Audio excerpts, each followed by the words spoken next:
Alright, and welcome back. Devin, are you back here? Yeah, I'm here. Awesome. Are you in the game yet? Yes. It's the What's same the name as password? before. Password is Apple. Apple. Yeah. That was my problem. It's much more professional than last time. I definitely hit spectate, but here we are. Apparently, Ugatak is saying that he did lag out on level 1. That doesn't change the fact that he started with toxic shock. It doesn't matter. There we go. Alright, and it seems like we actually are ready for Game 2 to get underway. Alright, so let me tell you how this is going to go down. The first ban from Lydemis' side is about to be Tryndamere. Then the bans on the other side are probably going to be similar. They're going to let Lydemis grab Leona, and then counter it with Alistar again, unless that gets banned out. But I doubt the Alistar is going to be the #1 problem for them. Yeah, okay, the Ziggs ban happening, Tryndamere ban will probably happen, but first they're going to ban out Shyvana probably.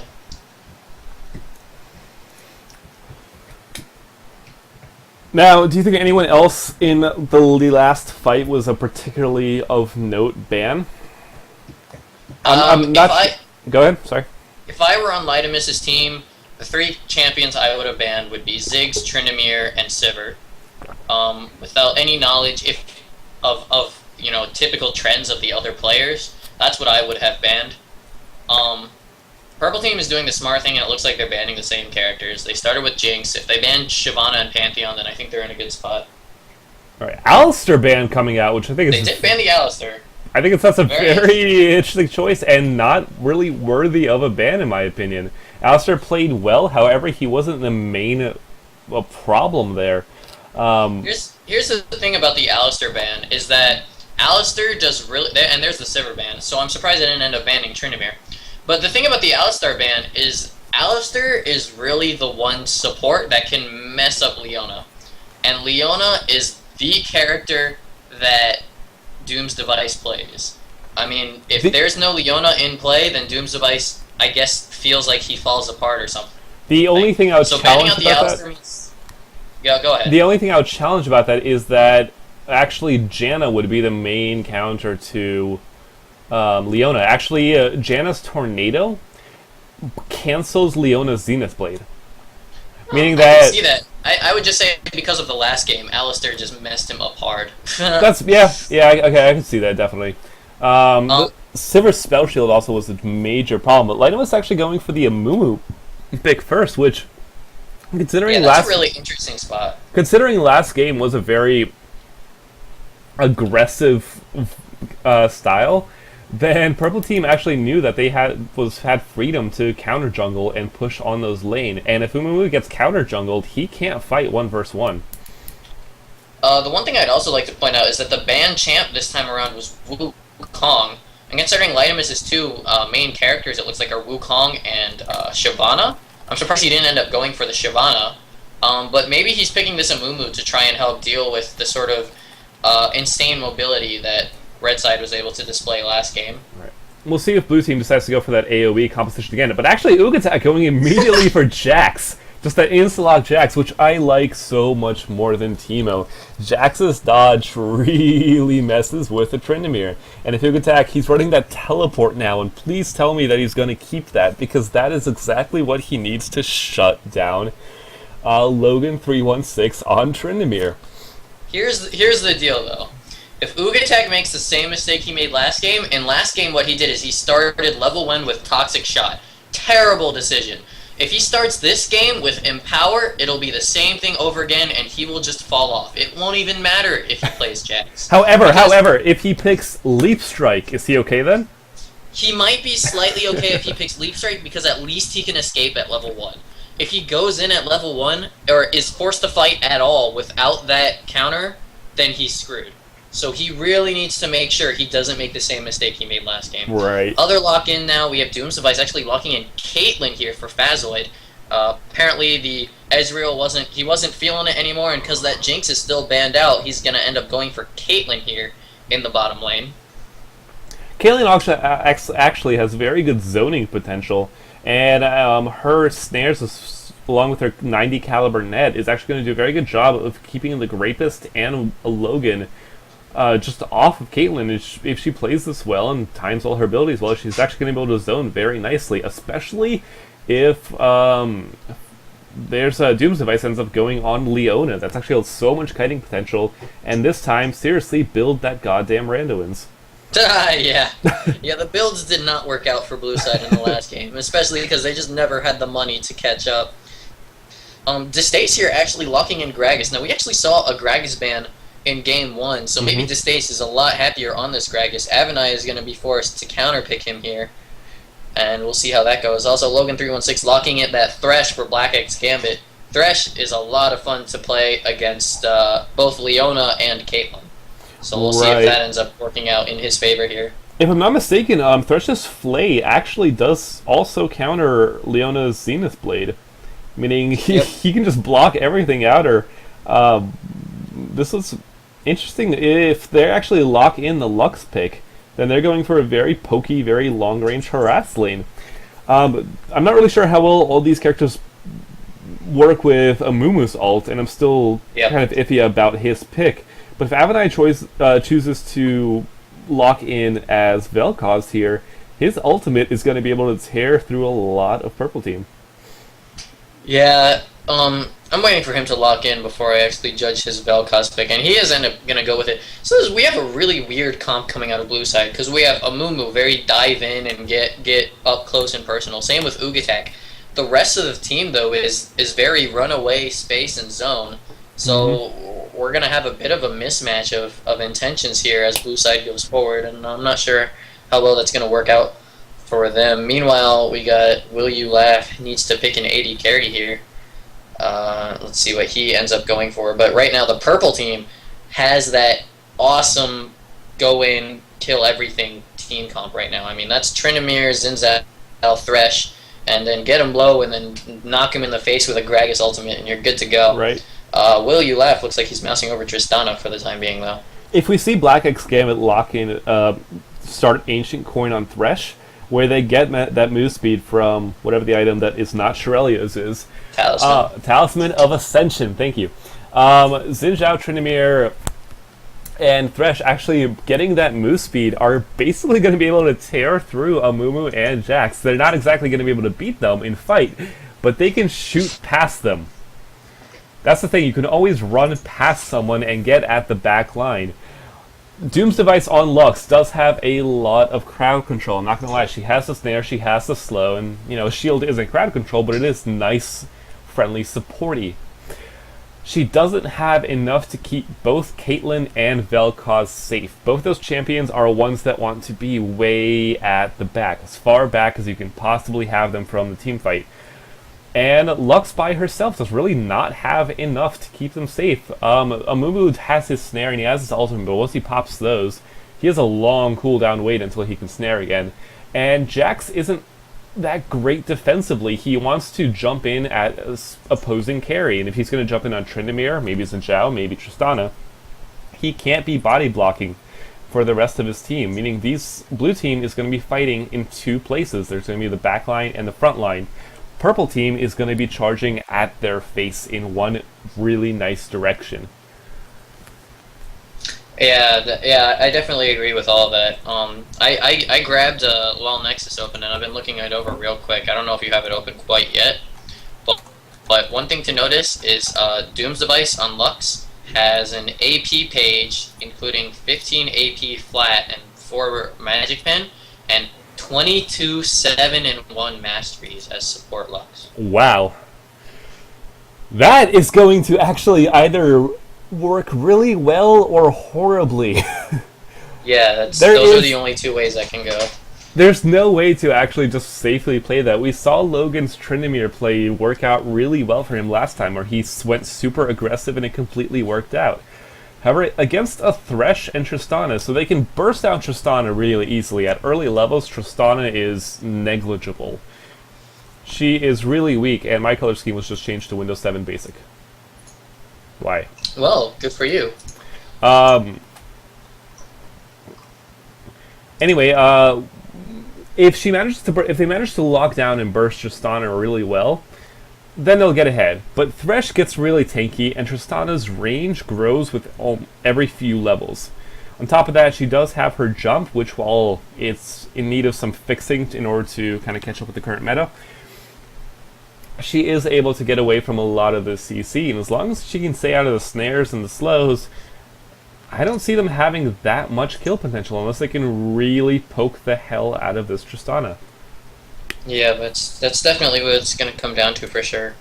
The other weird thing of note, and I'm not sure if this is just because of last game, Jax going 0-21-9 masteries, while also having some AD runes.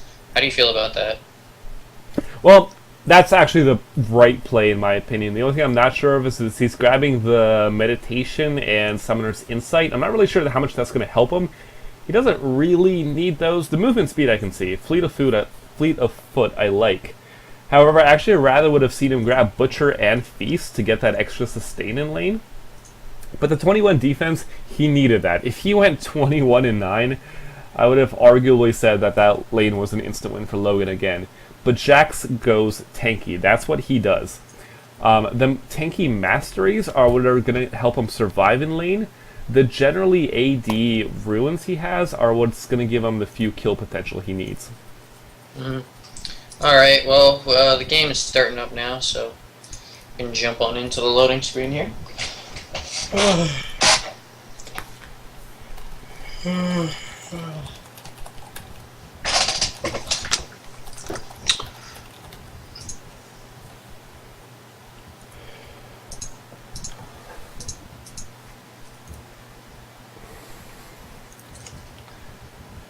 Now, I'm really curious to see. Logan may be suffering one small problem here, in that typically when you have an amazing game as one character, your second game tends to be a little bit rougher because you're used to stomping and you're used to rolling through, and you have to roll yourself back really far in order to properly adjust to that early game once again.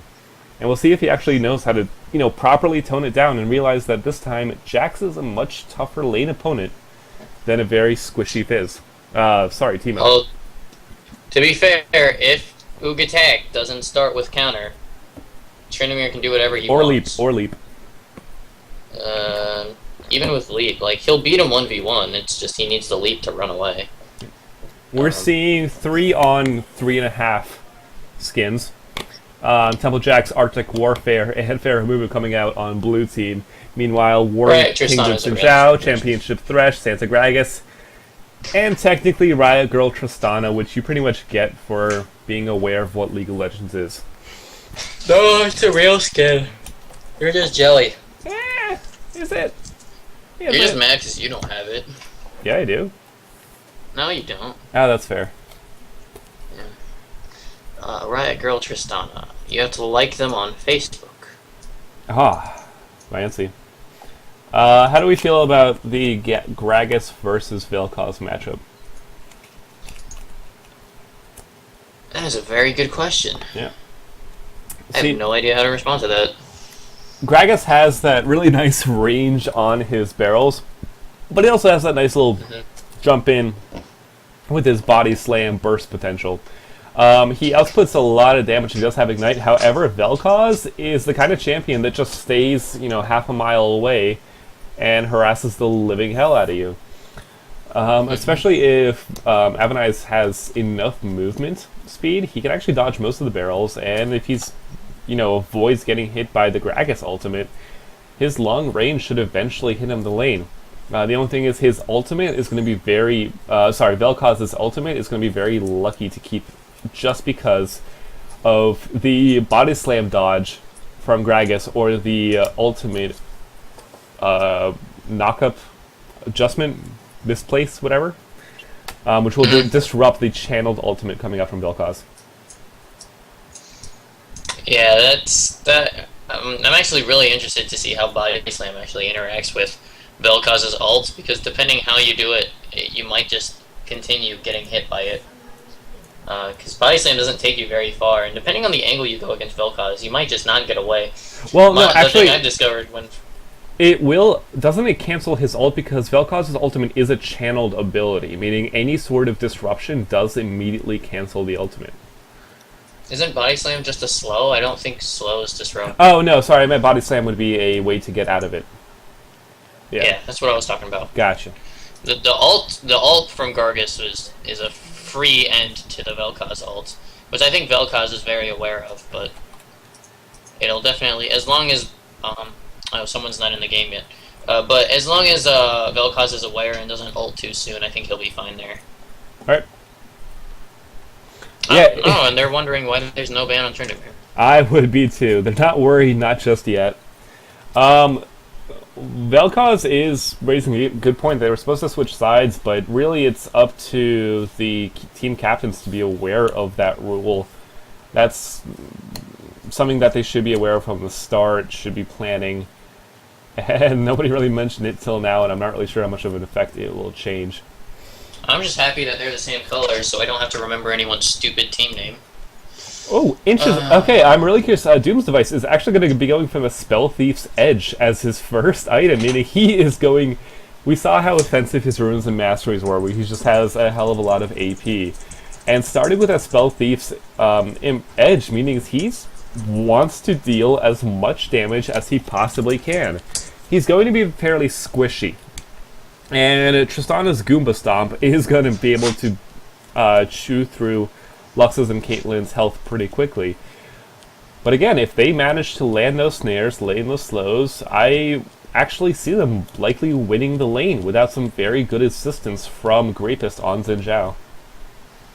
Yeah, and not to mention that even with a gank, Caitlyn has a really nice runaway, and Lux has a really nice disengage with that binding, so if they can stay safe even in aggressive situations, they're going to be having a great time. Right. What do you think of the somewhat controversial and very modern decision on Xin Zhao to not have a trinket? Do you think that's going to help in the jungle or possibly be detrimental? I mean, that's how I jungle, so I can't hold it against them. So it's going to be a detriment. Prick.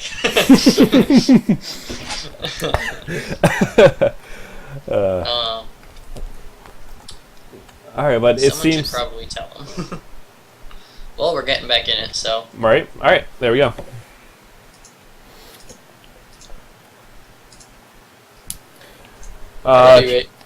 Both bot lane carries deciding to start the Doran's Blade. However, I'm not really sure how well that works on Tristana. She should know that she's going to a very poke-heavy lane, especially with Caitlyn and Lux. Caitlyn has so much range in early levels. Tristana actually will outrange her late game, but that early game, she's going to get poked to hell, and she needs more sustain than just a Doran's Blade. I'd also like to point out, Black X Gambit actually has the mastery that gives you a 50 health shield at the start of the game. So interesting decision out of him. Might be looking to use that to save through some harass, maybe. But anyway, as far as where they're starting in the jungle, Grape is going to be starting with his blue, Lightem is starting at his red. So again, we're going to have parallel jungle paths eventually heading up to the top lane. I'd also like to point out, OOG Attack did start with Counter-Strike. So he will be in a good situation. There we should go. Logan decide to go in. Actually, I really like that Ogatak is starting with his Doran's Shield. That's exactly what he needs to do. Doran's Shield does have that reduced damage for melee attacks, which is what Tryndamere just is. And the Counter-Strike is working exactly to his favor. He just says, I don't really have to put up with your shit anymore. Tryndamere again starting with that Doran's Blade for a super aggressive attack, and he's going to go in again and taking a tower hit, but Ugatak is forced backwards again. Ugatak, play carefully and don't let Tryndamere build his rage up. We are going to see likely a lot more ganks from Lightem up top lane in order to shut down Logan. And if they repeat their mistakes from last game, that's not going to happen. Lightem is now just finishing blue buff here. Logan 316, beautiful timing, knows exactly how long it takes for a jungler to clear the camps. Going to drop a ward at the perfect time. But Lightem might actually be coming through the lane here, heading up through to the top lane. A lot of harass coming down bot lane, but it doesn't seem like they're hitting all of their abilities. Now, Letimus is kind of just trying to go through, but it doesn't seem like he's actually able to make a play. And that actually is going to cost him a lot of time. He's going for Wraith Camp, but that took him a lot of time in order to try and go for that gank. Ooh, this Stace actually going in on Avenai, even dropped Ignite, and Avenai just gonna knock him away here. Meanwhile, in the bot lane, barrier popped by Bazoid, as WillYouLose had that exhaust on him, and everyone's backing off here. A lot of summoners being burned all over the map right now. Stace actually going back in, and this might actually do it. Flash comes out from Avenai. Avenai is actually going to survive here, and Stace goes back to farm. Some slight trades coming back top lane, but at this point, they're definitely way ahead, simply because they haven't been killed yet. Oh, grab by Black Ammon onto Fazoid. Fazoid forced to flash here. Doomsdevice now stuck in the middle of everything. Can Doomsdevice keep going in? Doomsdevice forced to flash very late here, and now he's going to get out of there just barely alive here. Meanwhile, Lydimus coming around as well to the top lane. A stun is going to be dropped onto Logan. Logan's going to turn it around maybe. Grape is going to run right into Lydimus. Grapus doesn't see it. Going to jump right onto Ubitek. Exhaust dropped onto Grapus. Grapus getting incredibly low. Forced to flash away. And the turret is going to deter the rest of blue team here. And still no deaths across the map. Ugatag had his flash there, and if he had leap, I actually would have really liked to see him doing an empowered leap directly onto Grapus and then flash away for the double buff, which would have given him the most ridiculous advantage against the Tryndamere in lane. He's actually doing a very good job of managing to beat Tryndamere, but Tryndamere is going for that ignite. He immediately ignites and ghosts after Ugatag. He's going to be able to pick up this kill for first blood against Ugatag, and that is a mistake that is going to seriously hurt him later on. Ugatag is being way too aggressive here. The Counter-Strike is not supposed to be used offensively. It does more damage based on attacks taken. The whole point of Counter-Strike is to deter your opponent. It's the same as Blinding Shot, but instead he uses it early. Logan just waits for it to wear off and literally just turned around afterward and got a free kill out of it. Good stuff from Logan. I completely agree with that, and at that point, what's scary to me is we're 5.5 minutes in. Tryndamere is triple the farm of Ugatag already. He has his Cutlass. It's 5.5 minutes in. Unless Lydimus starts seriously ganking that lane, they are going to repeat the mistakes once again. Grape is coming into the mid lane now. Avenai getting incredibly low thanks to the work from Distace. Lydimus here to scare away Grapus. Grapus going to take a Q to the face and get slowed. Meanwhile, in the bot lane, WillYouLose first to go a really awkward route to get out of the bot lane. And we've got action happening all over, but so far only one kill here for Logan in the top lane right now. We do see a about 0.6k advantage for red team right now, and while that is a lot, that's mostly coming from Tryndamere's insane farm. He's just going to be able to easily trade hits. He's already level 6. Yeah, Ugatag throwing out that Counter-Strike again, just incredibly prematurely, and that has a huge cooldown too. Literally, once that gets used, that tells Tryndamere, okay, attack me for the next 15 seconds. But it looks like instead Logan going to focus on free farming instead. At this point, Logan doesn't even have to worry about killing because Ugatag knows he can't fight. He's actually going to go and just take a race. And Ugatag is going to say, hey, thanks for the free farm. I'm going to enjoy all of this wonderfully. I'm not sure if Doomsdevice disconnected, but he's sitting at tower here right as Distace is making it down to the bot lane. Now he's standing right on a ward for the time being. Doomsdevice hasn't moved from the tower for a very long time. I don't know if blue team realizes they could be pausing right now. In the last team fight, it actually... Oh, there we go. He's back. In the last team fight, they actually spent some time... He spent a lot of time standing still. And I'm wondering if he's having really bad lag issues, and I'm wondering why they're not reacting to this right now. That is something you need to be able to fix in order to keep fighting. Yeah, they probably should have... Yeah, there he goes. He's finally disconnected here. And I'm still surprised... They should have paused. There we go. They should have much better communication than that, especially when they saw their Doomsdevice just standing still by himself. Yeah, AD Carry should have been like, he's not doing well, and just immediately disconnected. Right. Or immediately call for a pause, but... Now, Avenai is a little bit behind on farm right now, but he's not doing too badly. The only thing I like to see him is that the thing about Vel'Koz is his Void Rift, which is his W skill. has a very, very, very short cooldown. Sorry, it's right, Void Rift. It just looking at the numbers right now, it does 50 damage and then bursts for another 75. He can hold up to 2 charges, and there's 16 seconds per charge, but the fact is, it costs 55 mana. It's very, very cheap skill to use, and Vel'Koz is not a champ, in my opinion, that can go super aggressive early on. He needs to wait just a little bit in order to get caught up. He's kind of struggles in some of the early levels. He has nice harass, but the fact of the matter is his Void Rift is so easy to farm with. The amount of damage he can put up with those 2 charges means that he's able to clear waves so easily and get those last hits. So he really should be ahead in farm right now, and he has to be able to catch up soon, or Gragas is going to get out of control. Yeah, I agree completely, and he's even, noticed, checking right now, he's actually leveling up his Void Rift here. It's currently level 2. It's not like he's maxing anything else first. So he's well aware of its ability. He just hasn't been using it for the farm here. There he goes. He's going to knock stuff up, but he's taking a lot of damage from D-Stace right now. Yeah. So let's see if he can bring it back with some good mechanics. Actually, if since Disdace has his ultimate, if he manages to land a really nice ultimate into Body Slam Barrel, he could actually burst Avenai really easily. So Avenai has to be careful here. And he's Avenai's splash is actually down. Right. I think he's actually playing a bit too close. He's taking every single barrel to the face, and he's not able to dodge him. And we might see an ultimate coming out here, and a beautiful knockback. Avenai being forced to pop the barrier, but that's not going to be enough. As he turns around to fight, you don't keep turning around. Meanwhile, in the bottom lane, Exhaust was dropped onto Phazoid here. Blue team forced to back off, but a little bit of an exchange happening down there as well. But a great kill in the mid lane by Gragas. Right. He just knew exactly what Avenai's playstyle is at this point, and is able to counter. Meanwhile, on the top lane, we have a gank coming in from Lightimus. The snare is going to come out. Are they going to stun him? Is he going to be able to ult? Yes, he is. Logan is staying alive. Grapus comes in the nick of time. Can he knock away the rest of the team? Are they going to dive here? It doesn't look like they are. Logan going to heal right back up with that Q.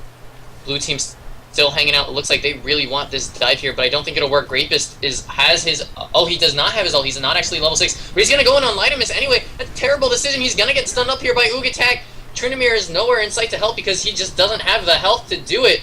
Ult is going to be popped by Ugatak now. Oh, is Logan actually going to try and go in for Lightimus? He's gone so deep for it. He's going to get it as well. Now he's turning around. Counter-Strike is down. He's going to drop the Ignite. Then what a turnaround. Double kill for Logan 316. What a turnaround. Grapus had a very poor decision to jump in there, but an even worse decision was to chase him under tower. A Tryndamere with 78 farm at 9 minutes and 3-0. He is unstoppable right now. Ugatak is sitting at 2 deaths and 20 minions. In the bot lane, actually, WillYouLose is going to be putting down some very heavy harass. Thresh popping that flash to try to grab, but he misses it, and Caitlyn is forced to back. In that last fight, when Ladymus was able to harass... Ooh! Barely, Vel'Koz barely surviving that casket. But in that last fight, when Ladymus was up there, they had a very, very nice grab onto surround on Tryndamere, and they were able to ultimate him and keep him in one place. However, Ladymus immediately followed it up with a snare. With his bandage toss. That was the problem. Tryndamere was already locked down. You should wait until he tries to run and then grab him. If they had waited and conserved their abilities and not been so worried about shutting him down, they could have had that kill, safely farm, possibly even gotten the tower, and instead they were just playing very nervously right now, and they can't keep making those kind of mistakes. Yeah, for sure. The lack of patience from blue side really lost them that top lane skirmish up there. Meanwhile, Lightimus is actually hanging around mid lane looking for a gank here. I'd like to point out that the stays level 9 here to the level 7 on Avenai. Both junglers at level 7, but even in the top lane, Logan 316, level 9 to the level 7 of Ugatak. Logan's going to use that spin. Might be able to get out of here if Lightimus can land this Q. That would be great. There it is, a beautiful Q going to come in. Logan going to get caught with the snare here. Are they going to keep doing the damage? No, they're not. And so Logan is just going to walk away. Logan doing really smart stuff. When he sees that Counter-Strike, he spins at the perfect time to make it worthwhile. And the Counter-Strike really needs to be used in conjunction with Leap Strike to really keep Logan close to the rest of the team here. He actually goes back in again. Logan getting dangerously low here. Right, but he does have his ultimate up, and he does know that he can fight this. But at this point, he might be playing a little bit too cocky. Grapus is coming around the side, and he is going to be spotted by that ward. So Ugatak knows to be able to play